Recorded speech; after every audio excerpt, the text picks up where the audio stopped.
Welcome to Sentinel Strength. I'm your host, Nick Umble. I have a guest on today, Eric Risland. I've known Eric since I think we just talked about 2009. So to give a little background, Eric, he was raised between Montana and Wyoming, husband, father, former infantryman, special forces medic, recovering sand and gravel miner, and aspiring purveyor of tactical nylon. So Eric got out probably 10 years ago and started his own tactical company, Ex Umbris, and he is, I believe, killing it. And I really want to hear more about how this has taken off and you've gotten into it. And I want go over the logo too, man. That is one of the baddest logos I've ever seen in my life. I love that thing. I love it in the red the best. I have probably every sticker you've ever sent me stuck somewhere in my gym. But that owl and arrowhead is awesome, man. So yeah, let it rip, dude. Start talking about your company and how you started it, what's going on with it. Yeah, so I started while I was in college, and Bert Kuntz got me hooked up sewing for another company, just manufacturing a pouch for coffee pour-over devices. So it's just a real simple, basic pouch, and I did that for the first couple of years, just out of my garage in Tacoma. And then I wanted to getting more into the tactical side of stuff and doing chest rigs and belts and stuff like that. So we moved over to Ellensburg and we bought a place with a shop. And that was like one of the criteria that we were looking for, is having a shop that we could grow into as the business grew. And then from there, started making gun belts to start, just because in the tactical industry, a lot of the machines a lot of the products require specialty machines. And so as we were acquiring machines, that kind of limited what we were able to do. But then eventually from there, got some more walking feet machines and a laser cutter, and we're able to get into doing like the nylon, like Cordura stuff. You're now in Eastern Washington in Ellensburg. Yep, correct. Central Washington. Yeah, I went down to Texas for 2 years with a former teammate of mine and helped manage a sand and gravel mine, and did a lot of like just day-to-day management, and then but also like going out, talking to landowners, finding materials. It was awesome. I loved it. I got to get a lot of really good experiences down there. And that's kind of how I ended up wanting to get into the tactical manufacturing industry. And he was the one that really encouraged me to get into the sewing side of it. So I went down to just like Walmart or something and bought a cheap brother sewing machine and started sewing a little bit there. And then I was just kind of getting burnt out. It was mainly like a 7-day-a-week type job to have it properly function. And I did, like after 2 years, I was like, man, I want to get into something else. So I moved back. I was going to school for project management and moved in, got a couple more machines in my garage, started doing more with that. And then from there, decided that I probably don't need to finish up a degree in project management just because the business was doing pretty well. And then that's when we moved to Ellensburg and started to get more employees and stuff like that. So how many employees do you have? We're up to like 5 full-time employees, and then we got a couple part-time employees. We hire a lot of college students. My assistant manager, she's been here before I was doing it under Ex Umbris Dynamic Solutions Group, and I was just trying to design for other people. But when we moved here, I stood up Ex Umbris Designs, and then from there, hired her pretty much immediately. And she's awesome. She used to work at a sewing machine shop over in Renton, actually. Has been sewing her whole life. And so she's been a godsend, man. It's really good. I can kind of turn her loose now with design stuff, and she's all over it. And I run all the fulfillment and do all the social media stuff, all the procurement. So I rarely even come back over and get on a sewing machine anymore. We've just progressed to that point. And I'm mainly just an all administrative and then fulfillment roles now. So yeah, we've had her for 4 years, and then another, the production manager, Riley's been here about 3 years. So I know that you are a veteran-owned business. I know that you're GSA contract approved. And I think you've done some stuff for Group, or for at least the U.S. Army, sewing some stuff for them, which has probably been pretty awesome to get a contract like that. It's awesome to see the success you're having. I know I've talked to numerous guys when I decided to restart this podcast in the last couple of weeks. And the biggest thing I heard about you was Eric has the most badass marketing plan we've ever seen. And what I really want to hear him talk about is his marketing. And I've probably gotten, dude, half a dozen requests for ask Eric about his marketing campaign because we hear that it is phenomenal how he gets it out there. So if you don't mind, man, lay it on us. Yeah. So just being a small company, we didn't really have a budget to pay for any marketing. So I mean, I do all my marketing just through Twitter mainly. We do some stuff on IG. We have a page and stuff, but it's not as interactive as Twitter. But Twitter, I think you can really put out what your personality as a business, and people actually when they get to look inside your business and see how it operates and how you're growing. That you build a really loyal customer base doing that.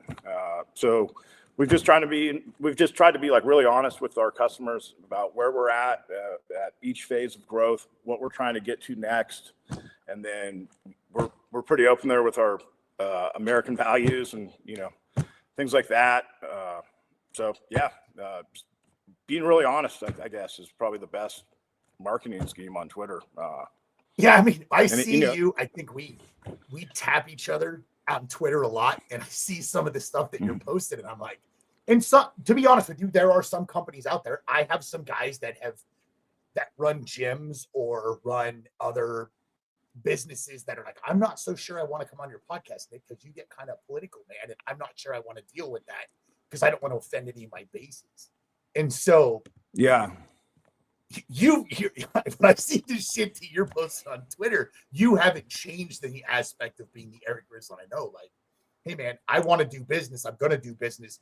This is who I am. You either do business with me because of who I am or you don't. I could care less, but I'm not going to change my value system for you because you might be a potential customer, which I find to be just completely awesome. Yeah. And I think most guys in the Army are, for the most part, more conservative leaning, at least.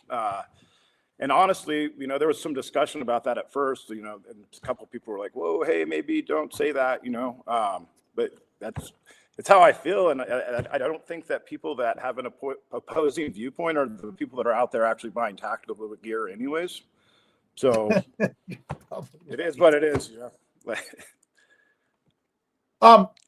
I want to go over your logo, man. I asked about it because I got some stuff from you. So no one knows. I sent Eric a question. I said, hey, man, I want to have something specially done. I had some stuff ripped, and he was like, oh, yeah, send me some pictures, man, some dimensions. So I sent it, and I don't know, 4 days later, and it was, hey, man, this is what you owe me. I paid it. And about 3 days later, it showed up on my doorstep. So I hadn't really looked at your logo that closely, but when you send anything out, for those of you who don't know, you're going to get a whole bunch of stickers from Eric, at least 1 or 2 in your package. So I started looking up where this went. I seen you had this Death Card shirt. I was like, holy shit, this is a badass. Where did he pick this from? Because I think, if I'm not mistaken, you were part of the design for 3-5, one of your old teams for 3-5's team emblem. So I was like, obviously Eric is putting this together and finding it. And so I had to ask where you got it because I couldn't find it. So go through how you came to that conclusion, because I personally think that arrowhead and owl is just badass, man, especially in the red and black.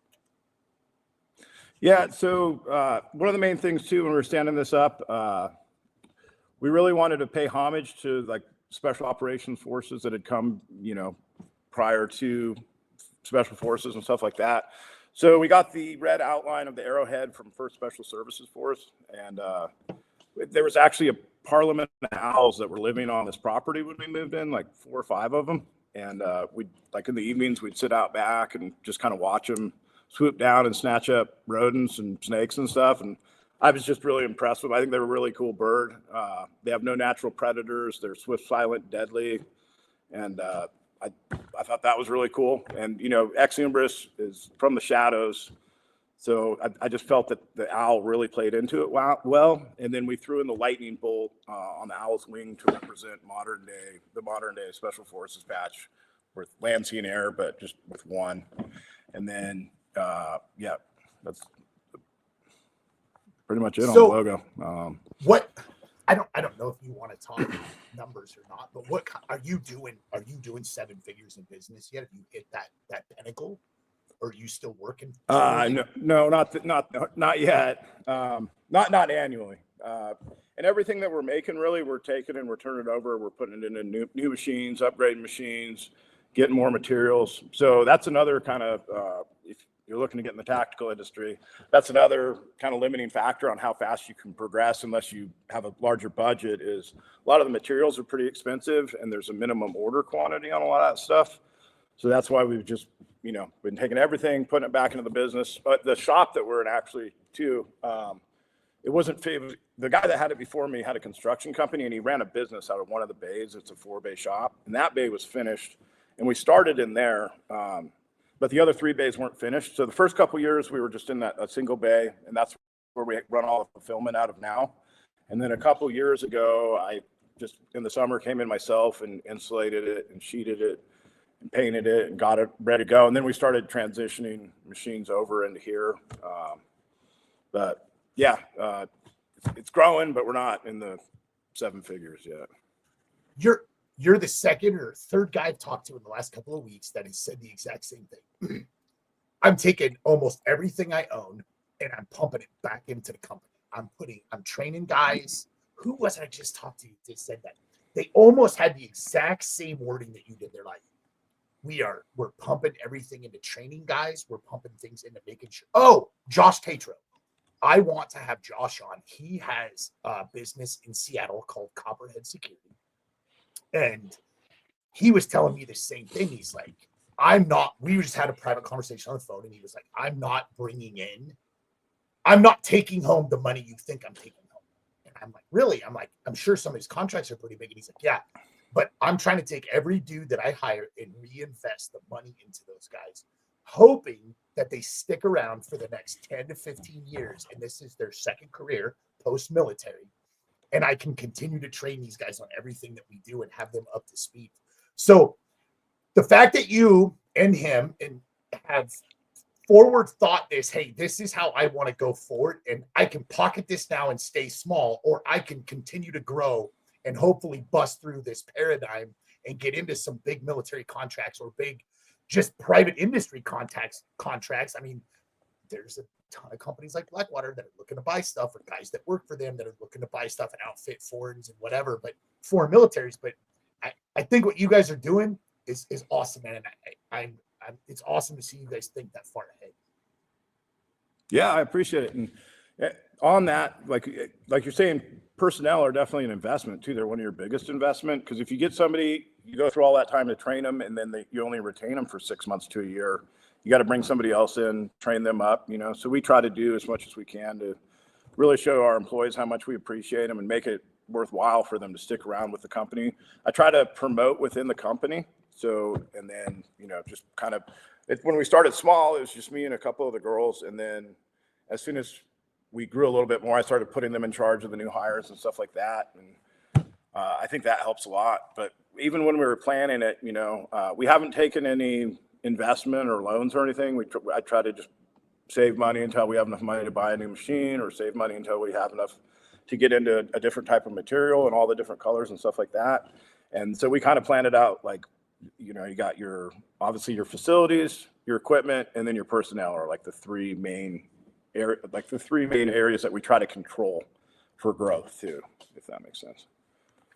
It's awesome, man. I'm glad that you are getting to where you want to be and you're getting success out of it, man. It's awesome to hear. And I'm trying to get as many guys that I have served with on this podcast over the next 6 months, not just to promote your guys' individual companies, but to also show the rest of this former veterans that, hey, man, you can sit on your ass and not do anything, or you can bust your ass a little bit and this is what your good outcome is, right? And then show some other SF guys that, hey, man, starting a business sucks. It's hard, but you can do it. Look, this is the success that I have had since then. So, and it's awesome, dude. I'm excited for you, man. Like I said, I ordered a t-shirt. I hoped it would be here in time so I could wear it for the podcast, but it wasn't. I guess we'll dive into, like, you mentioned some stuff in an email I got about competitive sports. And I was curious. You kind of just hit it in there in the email. And I was curious on what your take on competitive sports was, and where that was playing into what you. Well, like you were saying, I think you're going to have a lot more of guys from the company and stuff on the podcast too. And a lot of them, it sounds like, are entrepreneurs and trying to, challenge themselves that way and stuff. And I just thought it'd be kind of interesting to talk kind of about the mentality about it. Because even though guys are different, like you were more into like triathlons and, Olympic lifting and stuff. And I've never really been into that. But like in high school, I competed in snowboarding a lot and was, actually rode for Burton for a period of time. But I think a lot of guys kind of from our previous line of work are into kind of more extreme sports, whether it be, Ironman competitions, snowboarding, Oh yeah, powerlifting. So I think there's a lot of mindset that kind of plays over from that. Yeah. You got guys like, I see guys like you and Josh having your own companies. I'm going to have James McClanahan on. He's got his own company. Yep. He's going to kill me for not, it's Primal. He's going to kill Primal me. Risk. Yeah. Yeah. Primal Risk. Yeah. And then I had Dan Leadheiser on, and he was at Okie with us, and he is a competitive powerlifter. I am trying. My God, man, if I can get healed from this tear I had last week, I'm hoping I can hit an Arnold competition in strongman. And I think you're right. I think there's a ton of us that have picked up different avenues or things that give us a purpose in life. And Dan said it last week on the podcast. He's like, when I got out, I had no idea what I wanted to do, and I was kind of lost. And powerlifting became my purpose. When I retired, I went and played football. That was the best thing that could have happened for me. I don't know how I would have got through that year without being on a team and doing that stuff with guys, because we live our whole entire, not our whole, but yeah, pretty much our whole entire military career on a team. If it's not an SFODA, it's within a platoon or in a squad with guys you're really tight with. So to dwindle that down from group into football and then turn that into like, what am I going to do on my own? How do I find my own purpose? I can't find purpose with 10 other guys. How do I find purpose with myself? And so that's how I got into strongman. I think, you started, like you said, you were working down in Texas, and then you decided, hey, I want to kind of do this full time, and took off on your own. Yeah. Yeah. It's been interesting because you were more of like a triathlete back in the day, and then you got into football, and now, powerlifting. So that's been it's been cool watching that kind of transition happen. How did you go from football into powerlifting, by the way? So I played ball for a year. That was the 16-17 season. They hired a new coach. My shoulder wasn't great. And then the school came to me and said, oh, by the way, none of your military credits are going to transfer. You're going to have to be here for 4 years to get a degree. No. Like, I'm not 18 years old, dude. This is my GI Bill. You've now made it financial. So I went online for a year, and I lifted at a gym, local gym. And I hated going to gyms. The only gym I ever enjoyed going to my entire life was Thor. And that was because it was our gym. And most of the time it was guys that we have like-minded with. And if I was going in on my own on a weekend or a 4-day or whatever, it was just me in a weight room. And I really enjoyed that. And I enjoyed lifting. And then I went to the UAE on a contract for 6 months, and the gym they had there was kind of like a Thor gym. It was set up, it was massive, it was in a hangar. It was spread out. They had a ton of stuff. I enjoyed lifting. We moved to West Virginia, and there were no gyms. So I decided to I started with a foldable rack, 400 pounds worth of weight in a bar. And then I went and bought some $50 stall mats to go on my floor. And I have since turned this thing into a high-end gym that pretty much I can 90% of all of my strongman lifts, except if it takes a large implement. And I wasn't sure I was going to like it. So I built a base. I brought on Hunter, who used to be one of our coaches at group. And I was like, hey man, you know what? I want to try strongman. Let's just try one event, and then we'll see how it goes. And I really enjoyed it. And I placed like shit. I think I got 10 out of like 17 dudes. And then I competed in a couple other novice category ones, and I won one. And then I've been in the masters category ever since. And what I like most about strongman is not necessarily seeing. It's awesome to see the strong. I've never been this strong in my life. It's phenomenal. But I can't blame anybody. When you're on a team, football team, SF team, platoon squad, whatever you're on, there's always blame to go around to 10, 7 to 12 extra dudes. Who did what wrong? And you can play the blame game all day long, knowing that you had some sort of responsibility. And you go to a strongman contest and you can't pick up that Atlas stone, there's no one you can blame, dude. It's fucking on you. It's the only dude you can blame is the dude in the mirror, and that's it. And that's what attracted me to it, and I loved it. Cool. Yeah, that's like in high school, I kind of stopped playing football and basketball and stuff like sophomore year to switch over to snowboarding. And it was because like I like being on team, you know, and especially like in SF when most of the guys are studs, right? I enjoy that, but I also see what you're saying about when it's just you, like, at the end of the day, you can't blame anybody. It's all about how much you put into it work-wise and stuff, and it's a direct translation versus, having to rely on other people. So that's cool. Correct. There's nobody else in that. It's like I haven't snowboarded in 10 years, maybe longer. But I agree with you. There's something to be said about if I don't make this run, I can't lift this weight. There's no one to look behind you and go, oh, well, maybe that guy could have. It's not. It's on you. The whole thing is on you.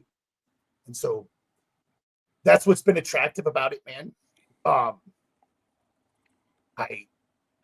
started doing triathlons. I didn't do any big ones. I think I did maybe 5 or 6 sprints, some Olympics. I didn't do any after I left Lewis the first time I got to Oki. I would ride a lot.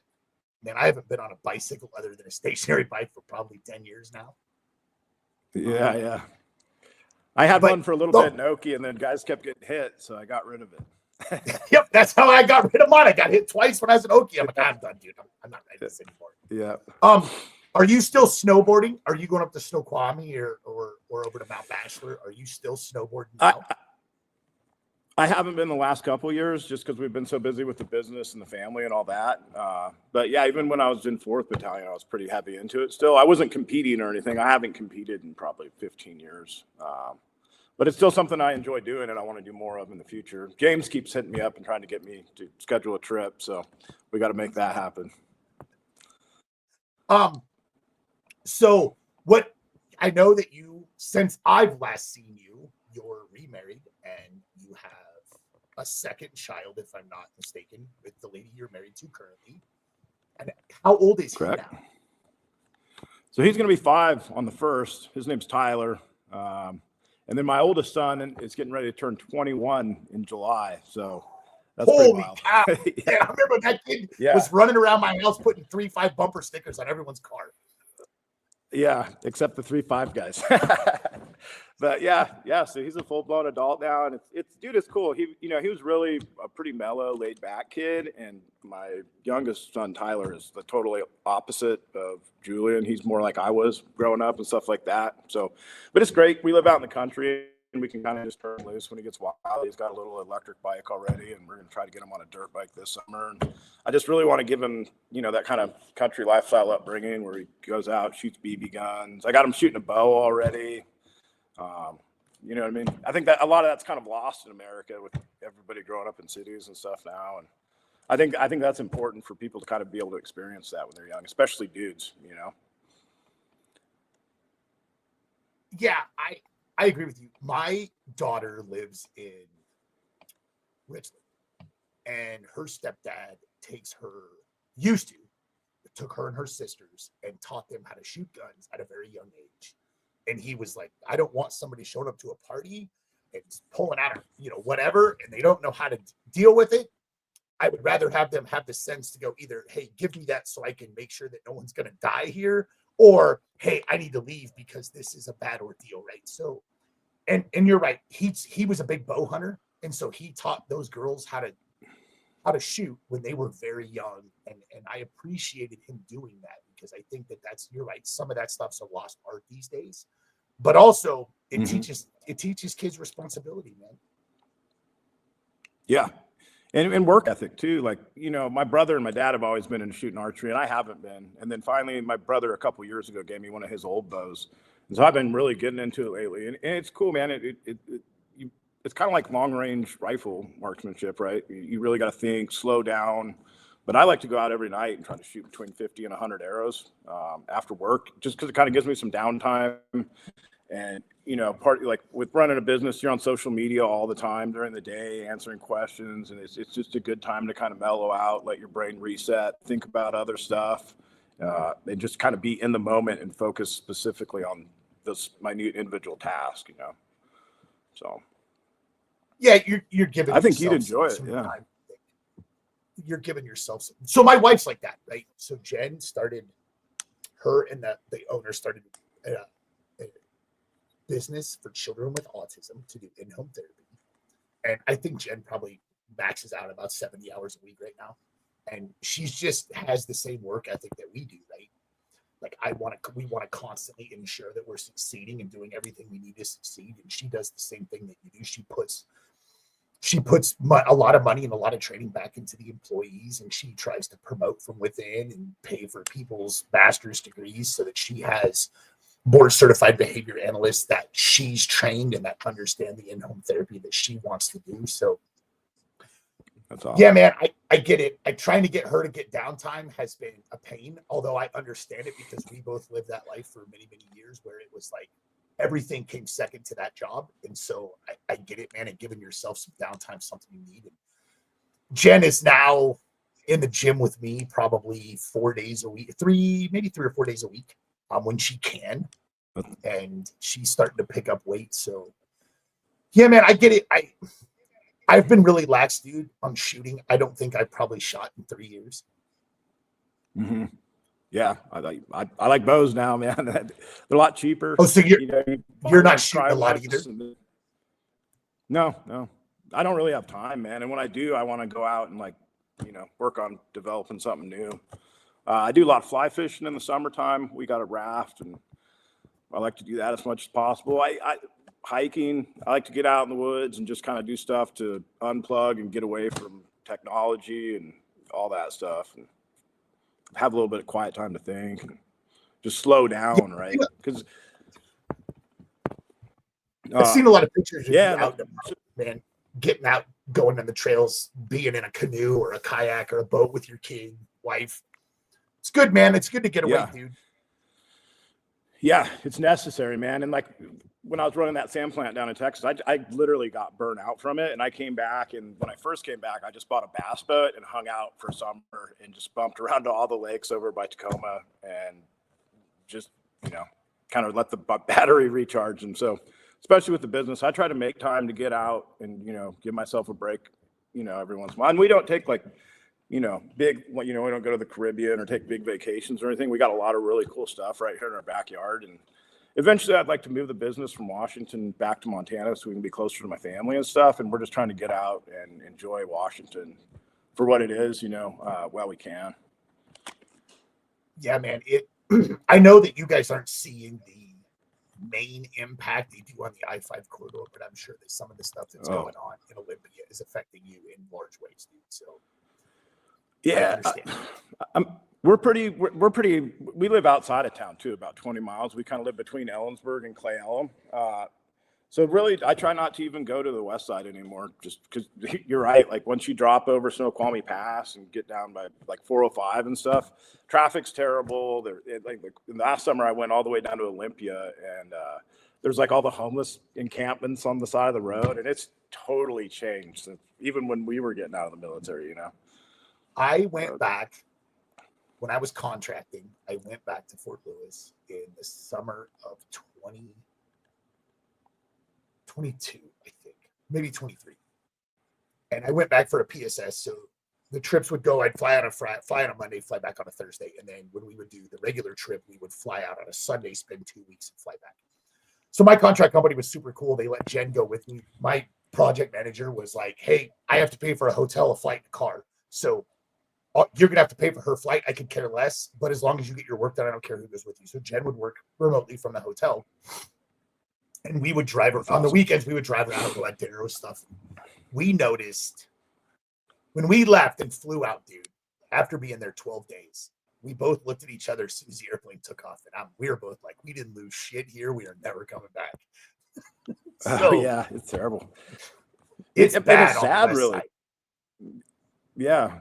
Dude, when I first got stationed at Lewis when I was in the infantry in 2001, and it used to be like the best kept secret in the military. Remember, everybody was like, yeah, but it used to be real small. You could get in and out of like multiple different gates. And like, dude, it made being in the Army like awesome, just the experience. And Seattle's always been a little bit weird, but it used to be a lot cleaner. And then Olympia had some weird people downtown, but the amount that has just grown has really ruined that area. I hate to say that, but No, I agree. I got to group in October of 02, and I absolutely loved it, dude. I never wanted to leave. I was there till 08 when I went to rookie, and then I came back in 11. And I still, even when I came back, I was super excited to come back to the Puyallup area where I owned a house and was like, hey, I can't wait to get back.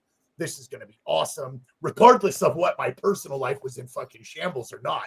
The entire time I was there till the end when I met Jen, I loved being in Washington. There was, and you hit it, man. You could be at Mount Rainier in an hour. You could be on a trail hiking. Mm-hmm. There were all kinds of places to go and travel to around that was super nice. You could be at a snowboard on a mountain in an hour and a half or less. There were multiple places to go. And then when we left in 16, when I retired, I was like, it's in my opinion, that was the year that it started. In there, 14 to 16 is when it started to take a nosedive. And it has been 10 years in the making of just running that place into the ground. It's just sad, dude. I spent a lot of time down in Olympia. And it was beautiful. Black Forest Capitol Forest was right there by Black Lake. And I used to live kind of out in the, outside of town out there. And, man, you could drive up to a gravel pit and go shoot, like 10-minute drive from the house, lots of hiking. And then, man, that whole area is just covered with like homeless encampments and stuff now. And it's sad what the state has let it turn itself into, because it is one of the most beautiful states that we have in our country. Like Montana's, I love mountains, man. I grew up in the mountains. I just love them. I think the Cascades are beautiful. And I just hate seeing all the cities that are surrounding what's left of like the cool stuff that you can access, just letting themselves degenerate like that. So yeah, man, it is hard to see. Even when I went back and we looked at our old house, I remember like a year before we left, I completely redid the lawn, we repainted the house, we trimmed everything up, and we always kept it really nice, but we like went out of our way to pull out and we went back, dude, and the house looks like shit. Like there's 18 more stoplights on 176. Like the traffic is almost as bad on that road as it is on Meridian. And I don't know, man. I don't know if it just went overpopulous and then all the laws that they passed there you're right. It is deteriorated to the point where I have no desire to go back to that state. Yeah. Same thing happened in our old neighborhood. At first, originally, everybody that was buying in that neighborhood, they're mainly military people and stuff. And then guys with PCS or ETS and either sell their houses or get renters in there. And then you'd have like multiple families living in like a single family home. And I think it's a combination of both, like overpopulation and lack of like enforcing standards of living on people, So here's a question I want to bring up. I'm going to bring this up. I have a podcast this weekend with a liberal teammate of mine that's been on the podcast before. He was on pre-election. And so we're going to talk about the cartels being named terrorist organizations. And I have a thought on that after I've listened to probably 10 people on YouTube, on different podcasts. I went to the Q course with Evan Hafer from Black Rifle Coffee Company. Mm-hmm. I've heard him talk about stuff. I don't agree with his take. I've heard some other guys talk about some stuff, and I'm not sure I agree with that either. But what is your take on that? I want to see where we stand on that, because I know where me and Rob are going to stand on this. So I'm curious to see your take on that. Man, I think something has to be done, and the fact that, China's working with the cartels to get them the precursors for a lot of these drugs, and they're running them up into our country. And I think that's a national security risk. And it's killing thousands of Americans every year. I think it's going to be a real nasty can of worms to open. I think there's just, I think we've spent way too long just allowing too many people, unvetted people into this country. And I think we're probably susceptible to like some terrorist type attacks if we start to put pressure on the cartel.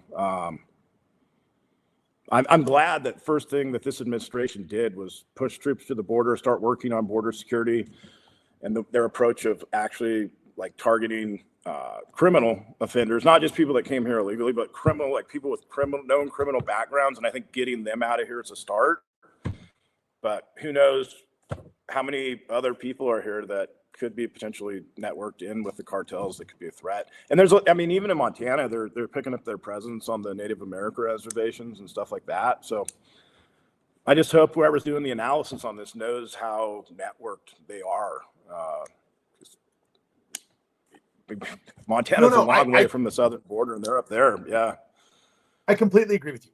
So I listened to Evan Hafer on Joe Rogan, and I've always gotten along with Evan. I probably haven't seen Evan in 15 years now, but I've always gotten along with him. I was decently acquainted with him in the Q course.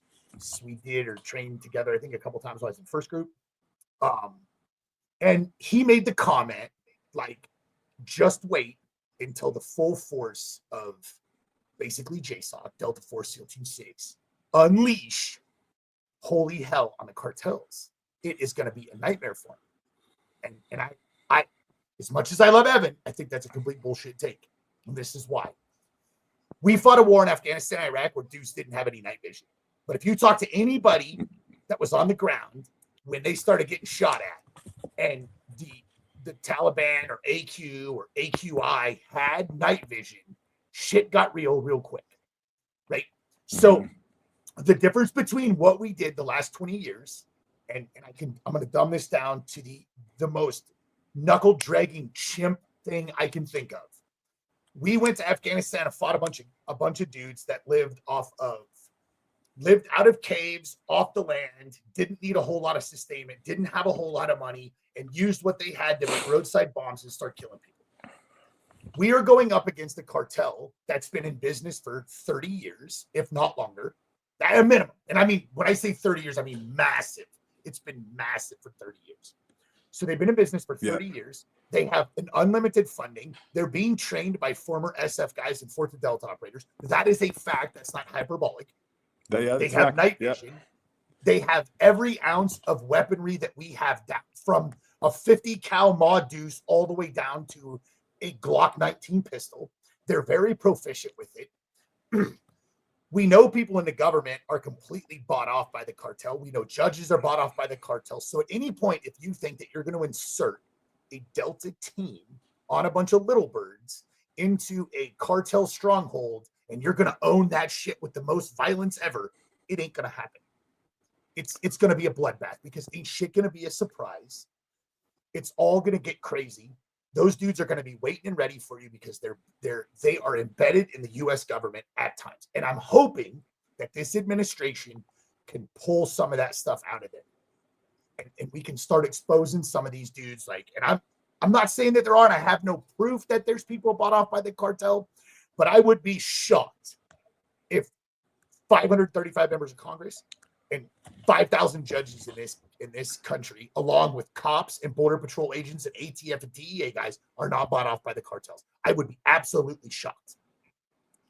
Yeah, and a lot of people don't give them credit for they're pretty smart. Like even when I was down in Texas running that sand and gravel business, they're getting that. They're all over Dallas, and they're not just doing drugs at this point. They're standing up legitimate businesses.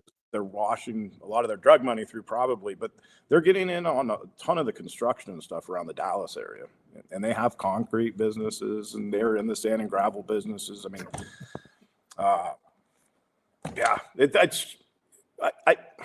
I respect Evan's opinion, but I think there's a lot of other factors that we need to consider too. And like you're comparing it to Iraq, Afghanistan, we're not pulling back to an operating base once we go out and strike. Like we have families here, and like we have schools here right across the border. You know, it's like they're ruthless. And my biggest concern is once we start putting it on these guys that they're going to target civilians and retaliate in a lot of ways that we probably haven't thought about yet.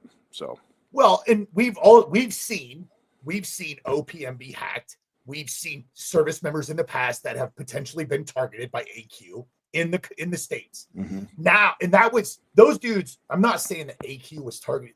They were targeting people in the States when they found names and hacked systems.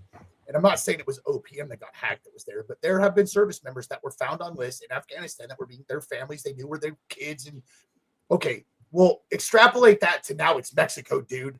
And from El Paso, it's a 4-minute drive, right? From Juarez. Yeah. And so it's closer, it's in your backyard. And I agree. I'm not saying that, and I agree. Evan's not wrong on that. Holy hell will be leashed. I just don't think that it's going to be as easy as a lot of people think it's going to be. It's going to get bloody. Yeah. We do not have a great track record with fighting, ambiguous wars with non-definitive script enemies. Like, it's going to be just like going overseas to the Middle East. You're going to be fighting dudes that are in normal clothes that just put on a rack with a gun and play that game.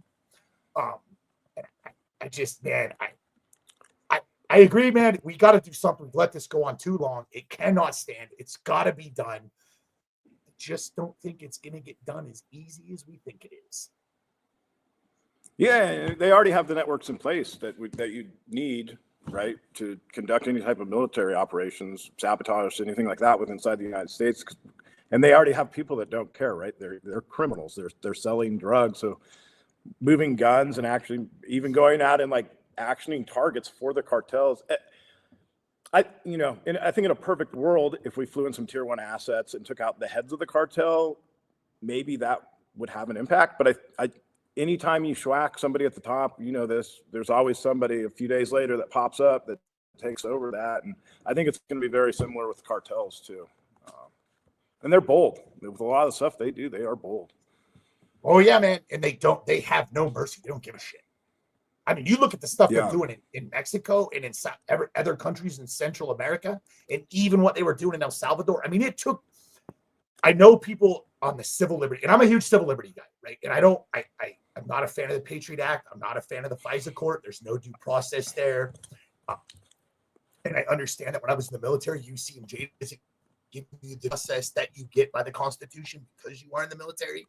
But what he did in El Salvador was like build the largest prison known to man, and then he stuffed 3/4 of his people in there. Now, it's come out. Hey, man, there's some innocent dudes that are in there that probably got swept up in that. There are, man. And does that suck? Yes. Do we have a constitution that should provide the protection that doesn't happen? Of course it should. On for 30, 40 years, and we've allowed 30 million people to come in this country completely unvetted. And at some point, man, it's gonna get ugly. Yeah. I was just curious on your take, man. I just don't think it's. I don't think it's gonna be. Hey, we're gonna. And I agree. Can you? And that was my biggest thing. Like, can we fly a tier 1 asset in there and schwack it? Without doubt. The problem I have is how many people are bought off, and are you ever going to be able to have the element of surprise, or are they always going to know that you're coming? Yeah, and then what's the retaliation going to look like That's when you do bothers. that, right? Yeah, and also like they're with China, right, for the precursors to make those drugs. Like, China might support them, right? A state actor supporting a non-state actor to achieve China's strategic interest. I mean, and we've pissed a lot of people off lately, and half of them I don't care on the world stage. But I'm always really leery with China. And they have patience. They play the long game, and I think a lot of times we get pretty short-sighted, and we think we can just fly in and kill a bunch of people and get out of there, and it doesn't always work like that. In the past, it hasn't. Yeah, correct, 100%. What I'll ask about this, we're talking about conflicts. What's your take on this whole Ukraine-Russia thing, man? How long we got? No, I'm not like an expert of that part of the world or anything, but I think the U.S. definitely has a dirty nose in it, and I think we did a lot to help get them into the situation that they're in. But at the same time, I don't think we should even be operating in that part of the world. And I think a lot of people are kind of dishonest about the timeline of when this war started. And I think we need to back up to like the Orange Revolution and all the stuff that happened then, and then even like that conversation where Victoria Nuland got caught like actually talking about like fucking around with the government and installing people. So I think the U.S. we're responsible. I think a lot of our corrupt politicians were responsible for, trying to work that regime change and going back and forth. I think there's never been a war where there's been this much propaganda from both sides. So it's really hard to kind of dig in and figure out what's actually going on the ground and stuff. And, but I think we're kind of at an interesting point where, yes, even if we continue to send them weapons, like who's going to use them after a while? Ukraine has like 44 million people in their country. Russia's got 140 million people. So playing the game of attrition with Russia, eventually Ukraine's going to be out of bodies, and then we're just throwing dudes in the meat grinder to what? And then what happens when we run out of those guys? Is NATO going to hop in? And then are we going to nuclear war with them over Ukraine? I don't know. What's your take on it? So I look at it three different ways. So I said this 8 months ago, and I've said it probably when it first kicked off, but it most sort of came to play 8 months ago, and it's really come to play over the last couple of months. The first thing I have is that if we continue down the path that we're on, Zelensky will be the next Osama bin Laden, and in 20 years, your kids will be fighting. That's not hyperbolic. It's not bullshit. Check it out. The Russians invaded in 1980. We forced them out in 1989, not with U.S. troops, but with a whole bunch of weapons that we dropped off in Pakistan on the border. And I fought twice in Afghanistan on that border. The first time I was really out of the wire. The second time I was a desk jockey who just approved shit. So I didn't get a chance to see the landscape again. But by 1985, that's how we got we figured out the Hind. We got reactive armor because those guys got lucky and shot one down. That's how we got the AK-47. That's how we got the PKM. That is how the PKM and the AK-47 ended up in the Chinese hand. We basically gave that to them after we took it out of Afghanistan and Islamabad. We handed it over to the Chinese. They just reverse engineered the shit. But we spent 20 years testing blowpipes and Stinger missiles in that country, dude. And a blowpipe is the British version of a Stinger missile. And 20 years later, Osama bin Laden's the guy that we were shaking hands with in 1985. And in 2002, we're now trying to kill this dude and wipe him off the face of the planet. Right? Yeah. So we're doing the same. This is the same exact thing that started in my opinion, in 2014. But you can only blame Zelensky from 2019 when the U.S. convinced him not to sign that peace agreement. So that's the first thing that I see. Like, if we continue down the road we're on, in 5 years, this war's not going to be over. We're still going to be pumping weapons into it. Russia's probably at some point going to go, okay, we've sustained enough losses, but we've completely screwed that country. And it turns into the next, what happens when you destabilize a country, right? It opens itself up for terrorism and all kinds of illegal activity, right? And Ukraine's not the most robust, non-corrupt country in the world to begin with. Yeah. So we're just making it worse. So that's my first take. My second take, and I'm going to take a bunch of shit from this, especially from liberal dudes and a whole bunch of fucking military guys, I'm sure. We backed Putin into a corner because in 91, when NATO was formed, we said, hey, man, we're not going to turn around and bring it any closer to your border. And over the course of the next 20 years, we brought 13 countries in it, and we kept pressing that dude like a rat in the corner. And we didn't do anything in 14 when he was like, I want Crimea. Obama handed it to him. Here's Crimea. Hey, they all speak Russian. They don't want to be here. Go for it. And then some other things with ethnicity came in, and he was like, I want the Donbass now because these are all Russian people. And the last regime and the regime that we installed were killing those dudes off. So the Russians were like, hey, we just want to take our Russian-speaking people back, and you guys can have the rest and go pound sand. But this is where the rubber meets the road. The European Union right now is bitching and complaining. Oh, my God, we're not supporting Ukraine. What the fuck? You know they're funding both sides of the fucking war, right? The Germans especially. Yeah, by buying Russian oil. So they've had to buy Russian oil because Merkel shut down all their nuclear plants, all their coal plants, and about half of their natural gas plants. From 2019 to about 2022, all those were taken offline. Maybe 21, they were taken offline. So Russia cut a deal. When Putin took over, he went to Europe and said, hey, man, I don't want to start a big war. I want peace. I want to be able to sell you guys whatever. I can get you cheap gas, cheap oil. I can make this work. Nobody had a problem with it, right? And so literally the European Union is funding the war by buying gas and oil from Russia, and then they're pumping weapons to defeat Russia into the Ukraine. So at some point, dude, you can call us the bad guy because we don't want to send a gazillion troops into Ukraine. But at the same aspect, quit funding the fucking war. We put sanctions on Russia, and yet you still bought oil and gas from them. So what did the sanctions do? Oh, we're killing Russia. That's all you hear in the U.S. if you watch mainstream media.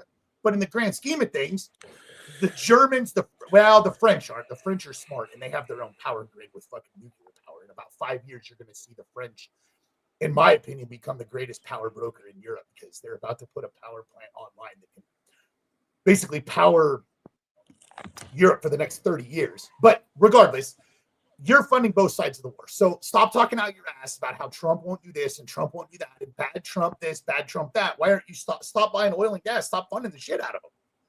You did this to yourself, right? First off, we backed him into a corner.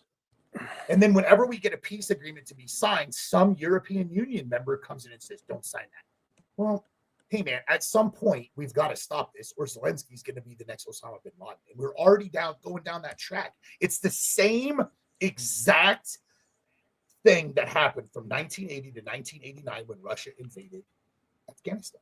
It's the same exact shit. It hasn't changed. It's the same playbook, and we're doing the exact same thing. But we have, in my opinion, we have a bunch of baby boomers in Washington that are stuck on the fucking Cold War. Like, Russia's back, and shaking their fists because they're 95 years old and they don't need to be in Congress. Go home and play with your fucking grandkids or your great-grandkids, for Christ's sakes. But yeah, absolutely. Half of them can't speak. They're old. They're falling, breaking hips. They're freezing up in interviews. They're having strokes. They're dying in office. But the baby boomers, in my opinion, are still stuck on, look at Mike Kelly, man. Well, I went to Ukraine. Well, why did you need to go there? Well, I'd show you. I meant this guy, Ivan, who had been hurt during war. Okay, dude. Well, so you want more people to get smoked in this ordeal so you can get funding from where? Who's paying you off to keep us there? That's what I can't get over, man. Like, I get it. You're a baby boomer. I get it. You guys all think the USSR still exists, and you cannot wait to see that entire country collapse. But what does that do to the world market when Russia collapses? Yeah. Who knows, right? Yeah, that's probably not good. Sorry, man. That was my political rant for Ukraine and Russia. No, yeah. I get it, man. It's crazy that the same people that, kind of try to promote an open border at our southern border now really want to recognize Ukraine's borders. There's a lot of critical thinking errors, I think. I think it's mainly the difference between kind of like what I see as like kind of the more liberal perspective and then the conservative perspective on it is the liberals kind of driven more by like emotion, right? Like, yeah, that's wrong for Russia to go in there. They're the aggressor, where, if you look at it kind of as to what has happened, right? And then the effects of it and the potential, most likely, most dangerous course of action on how this can progress, it doesn't really add up. And, we were talking earlier about there's propaganda on both sides, but I've never seen a war like this where there's some armchair quarterbacks too that are sitting there, like the whole NAFO thing. I think everybody's there. I'm doing my part. It's like, no, you're encouraging a war to go on where thousands of people, hundreds of thousands of people are dying, but you have no intention of going and fighting that war. And it's sad to me, because I think, a lot of, seeing it growing up through the military, a lot of younger guys probably on both sides of that conflict don't understand the whole extent of like what's driving this, right? And I think there's a lot of money behind it for resources. Blackhawk already has the contract to go in there and rebuild it once the war is over. And things just don't add up, right? Like with the peace talks, first they're going to do it, then he's not, then he's going to do it. It's day to day, back and forth. Like somebody's got to be in his ear, right? And I'm not pro-Russia. I'm not pro-Ukraine either. I'm pro-American. And I want Americans to make the best decision for our country and not get caught up in the emotional kind of blackmail of this whole thing, right? At some point, we got to sit down and say, okay, like, how is this actually affecting us? But how could this potentially affect our country? And no, I'm 100% agree for you. Yeah, I think NATO's kind of stirring the pot, beating their chest, talking about boning up their military. It's like, that's going to take a while. And I mean, they can't just pump that up overnight and then be ready to go to war with Russia. So I don't know what their objective is with that. If it's just to kind of, make Russia think twice about it, that they're going to throw this at. But even if they are going to jump in and get involved, it's going to be a process for them to get the ammunition, the equipment, the troops, all that to even be effective with it, right? And wars are won with logistics, right, is the quote. Correct. Russia's right there. They have, they can turn off literally their supply of oil and natural gas. And then what? Well, my thing is, we've had this conflict. It's been going on and off since 14, and then in 21 it really started back on. So where was the European Union digging in their heels in 2021? They weren't. No one gave a shit. Yeah, they were buying gas. They're still 4 years down the road. We're still buying oil and gas from Russia. They are still, their military hasn't been stood up, but now all of a sudden that Trump is like, hey man, this is the deal. Like, I want people to stop dying. I could give a shit. I'm not pro Putin. I'm not pro Ukraine. I just want this shit to be over with. And everyone's fighting like, no, we must continue the war. And I agree that BlackRock has. So I had to do a bunch of research on BlackRock. I made a comment on Twitter probably 8 months ago, and I said something about BlackRock, and some guy fired back on Twitter like, you must hate the Jews. Man, I had no idea who even owned that. I was fucking clueless. Larry Fink, Jewish dude, could give a shit less. I don't care that he's Jewish. That wasn't what the comment was for. But thanks, dude, for making me research this.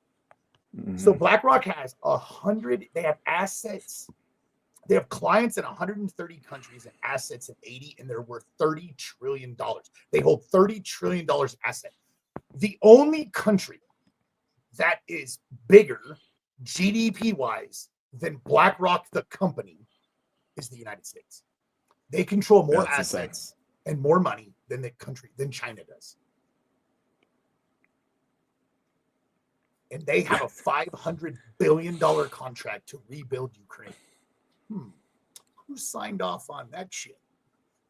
It's just one of them things, man. Like, you're not, none of this looks like, how long are you going to let this rage?